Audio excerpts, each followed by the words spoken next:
Arm's length reporting for investors who want the whole story. This is the Korelin Economic Report.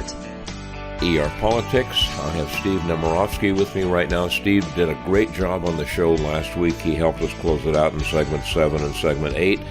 I've got him on the line right now because I want to talk a little bit about what's going on politically in our country right now. The dysfunction is amazing. We talked about dysfunction last week, political dysfunction. Nemo was saying that he feels the answer to that is a actually reliable third-party system. I want you to explain your philosophy a little bit, if you would, Steve. Well, again, I spent a lot of time in government and politics, and we have a scenario where the incumbents are just getting reelected every time. And if you say to yourself, how are we going to break this cycle of dysfunction? You have to break it by changing the paradigm. And much of the incumbency protection is all driven by legislation that these guys have passed so they can stay in power. One of the few ways you can get there to disrupt that is with legitimate third party. It changes the dynamic.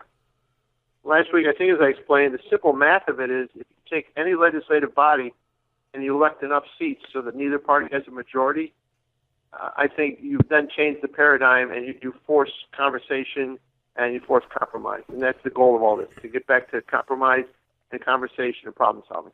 Nemo, that's got to be exactly the goal right now, because we're solving no problems right now. All we're doing is getting more and more dysfunction. You have a dysfunction, in my opinion, in society right now, in that the left is very angry at the right, and the right is very angry at the left. And you have information coming out to, I guess I would have to say, solidify both, and you don't know if it's true or false. I want to ask your opinion about one thing.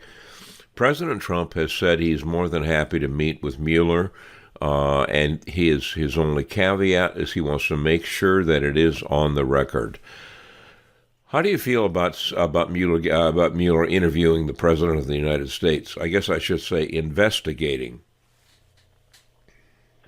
Well, I don't like to get it at a personal level on any of this stuff, but I would have to suggest at a personal level, I think this whole investigation has gotten beyond the point of its original intent. I mean, if the original intent was to figure out if Russia was disrupting our elections, which is a very legitimate question, I think that should be investigated.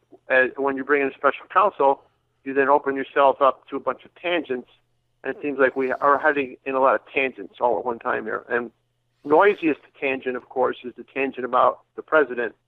You probably can't get away from it, though, and since it is so disruptive and creates so much noise, if the president can take that off the table, I think we're better off for that. So if his getting in front of Mueller helps take all this off the table, that's probably where I would want to go. Having said that, it doesn't seem to ever work that way, that when you have these interviews, it doesn't take it off the table. It creates more noise, and then the disruption goes to a new level. Well, I would agree with that. Nemo, I have to say one thing, and that is that I think we're at a turning point in the history of our country right now. I think that a lot of the things that you feel need to happen in terms of not necessarily having what I would call belligerent commentary between two parties, I think that's really about ready to happen, because my personal opinion is, looking at the press, looking at what Trump has come out with this week, I would have to say that we could be looking at the liberal side of the aisle, in my opinion, taking a really big hit here. I think that's very possible. Got any opinion on that? Well, in what sense? With the immigration issue or something else? Well, I'm not really talking just about the immigration issue. The immigration issue, to me, is pretty cut and dried, although it has gotten very, very complicated.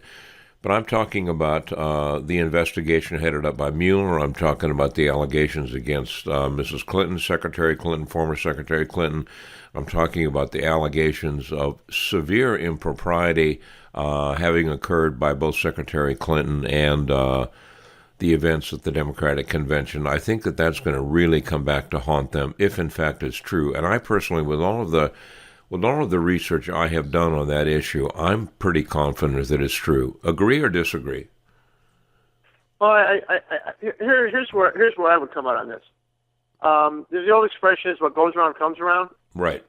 And what I see happening in politics now, he gets in power, as the Republicans are now. Yeah. And then the other party attacks them relentlessly, and usually on things that aren't about how government's being run. They're just purely politics, okay? The debt ceiling is a classic example. So the Democrats thought they had leverage to go after the debt ceiling on immigration right now. But that's the playbook the Republicans used when the Democrats were in power, and they went after the debt ceiling on the health care stuff. Right.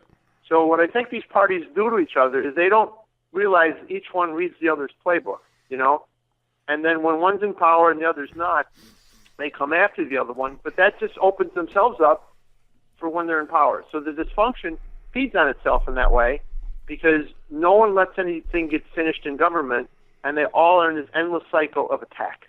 And you get nothing done. It's just one attack after another. So what we're talking about here indirectly, but I would have to say it may be indirect, but it's very, very effective, is we're talking right now about the total dysfunctionality of the two-party system. Yes. I think totally dysfunctional. Yeah, no, I would agree 100% on that one. The only other political issue I want to get your opinion on is Donald Trump has said, I will be happy to do the citizen, not necessarily happy, but I will provide citizenship for the quote-unquote dreamers in exchange for one thing, and that one thing is he'd like to see a wall built between the United States and Mexico. How do you feel about that, Steve? Well, I've been following this issue for a while. It's the most intriguing issue that's out there right now, and I'll tell you why. I've been in the government a long time. I've been in and out of it. I've been a lobbyist. I do a lot of things. And the best deal that gets made in government is the deal where everybody leaves the room and no one likes the deal because they all think they gave up too much. Uh-huh. And I like the paradigm here because both sides can get what they want. They can both declare victory, and the country can move forward. So President Trump is a deal guy. And there's a deal to be made here because on one side, the question is how do you handle people who are either already in the country, who want to come in the country? How do you set those standards? And the other side is how do you build the protections that the other side wants? How do you maybe build a wall, build an electronic wall, build e-verification? It's a classic deal. It's like a classic business deal. Both sides want something, and both sides can trade something.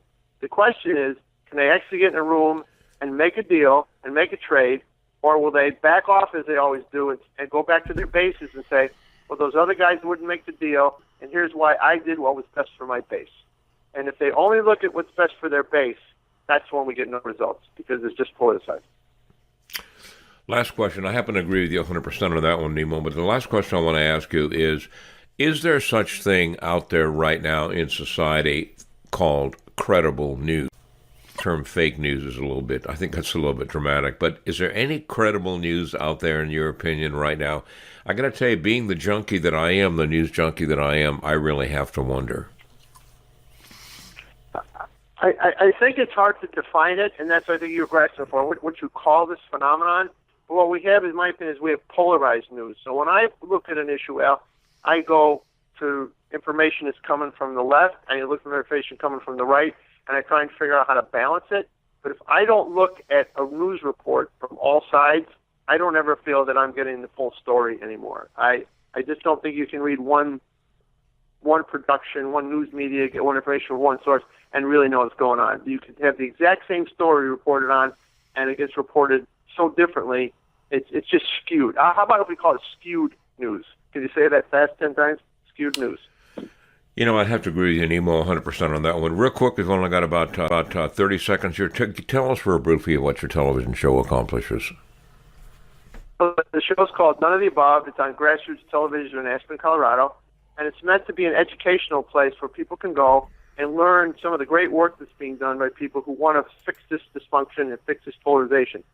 So we have guests on who are trying to fix the problem, and I'm trying to educate people so that if people want to solve this problem. They may not like my idea about a third party, but they want to fix redistricting, they want to fix campaign reform, where you can go and get involved and make a difference. And he can make a difference by listening to what Steve has to say. Ladies and gentlemen, thank you so much. We're going to be right back.